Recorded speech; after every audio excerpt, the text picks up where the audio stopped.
NTT ada satu daerah yang boleh disebut sebagai paling miskin. IQ nasional kita akan tergerogoti oleh tradisi di NTT.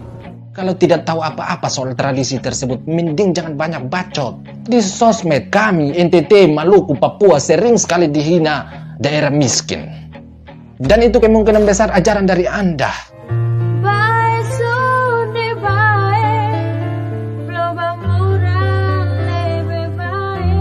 NTT ada satu daerah yang boleh disebut sebagai paling miskin di Indonesia, yang mempraktekkan satu prinsip bahwa ibu setelah dia melahirkan, dia harus tidur di dapur selama 40 hari, tidak boleh makan daging bersama bayinya.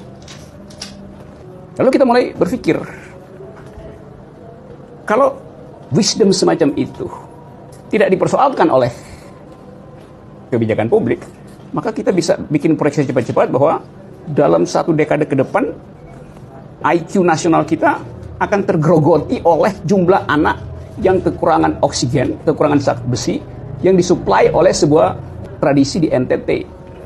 Jadi dengan kata lain, IQ nasional akan defisit 0,0 sekian poin hanya karena ada semacam local wisdom yang sebetulnya berbahaya bagi pertumbuhan manusia itu. Untuk Pak Rocky Gerung, beta pemuda dari NTT, jujur, sebenarnya beta senang kalau ada yang membahas kasus tersebut. Cuman kalau yang membahas adalah oposisi seperti Anda, yang ada beta jadi ragu. Karena sudah pasti dipelintir untuk menyerang pihak yang berlawanan. Contoh, Anda mengatakan bahwa harus ada kebijakan publik. Seharusnya Anda bicara seperti itu di zaman Pak SBY. Karena di zaman Pak SBY, praktik tersebut masih marak di Pulau Timur.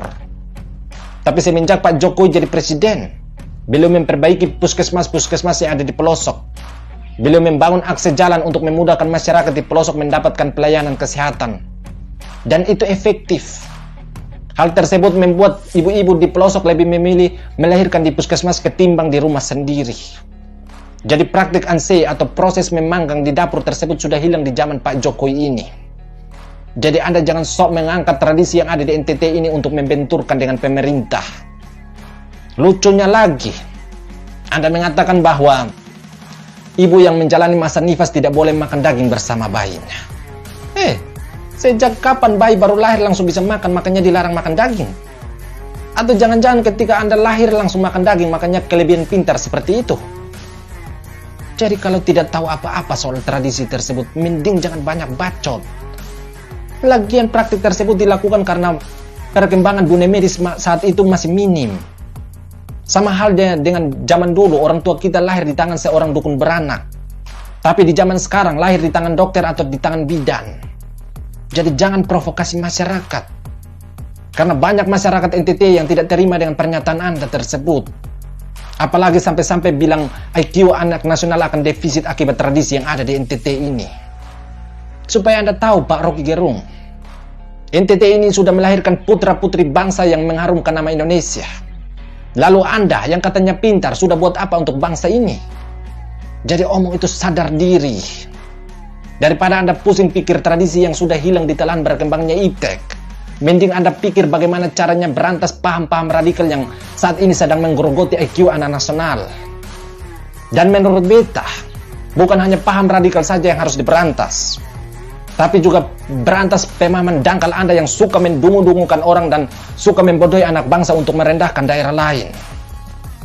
Undang-Undang Dasar kita 1945 pada alinea keempat memerintahkan agar mencerdaskan bangsa, bukan membodohkan anak bangsa. Pulau Timur yang Anda bilang miskin tersebut penghasil sapi terbesar di Indonesia. Jadi kemungkinan besar daging sapi yang sering Anda makan untuk membuat Anda menjadi cerdas itu dari NTT yang Anda bilang miskin ini. Di sosmed kami, NTT, Maluku, Papua sering sekali dihina daerah miskin. Dan itu kemungkinan besar ajaran dari Anda. Kami akui bahwa daerah kami miskin. Tapi pernahkah kalian melihat kami mengemis? Meskipun kami cuma makan jagung titis, sagu, dan papeda, tapi pernahkah kalian melihat kami minta-minta di jalan? Kami tinggal di daerah kaya, meskipun di data miskin kami terima. Tapi itu bukan bahan lelucon untuk kalian merendahkan kami. Itu sama saja dengan mulut kalian merendahkan otak kalian yang berpikir sempit padahal dari tubuh yang sama. Jadi sekali lagi, beta pemuda dari Provinsi Nusa Tenggara Timur, beta minta dengan hormat pada kalian semua dan Anda agar stop merendahkan daerah lain karena kita sama-sama Indonesia.